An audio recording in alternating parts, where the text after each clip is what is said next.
के लिए तफसीलात के लिए बहुजन समाज पार्टी की सरबराह मायावती ने कांग्रेस के साबिक सदर राहुल गांधी के उस बयान पर अपना रद्द-ए-अमल जाहिर किया जिसमें राहुल गांधी ने कहा था कि वो यूपी इंतखाबात के दौरान बीएसपी के साथ इत्तेहाद चाहते थे, लेकिन साबिक वज़ीर आला ने कोई जवाब नहीं दिया।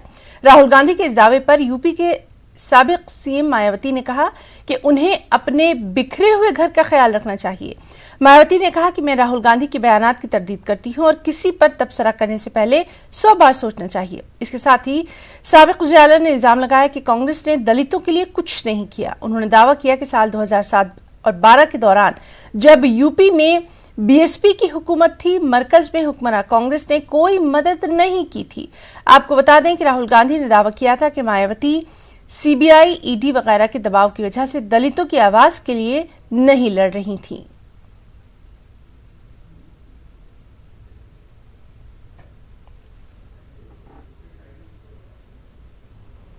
और वहीं कांग्रेस लीडर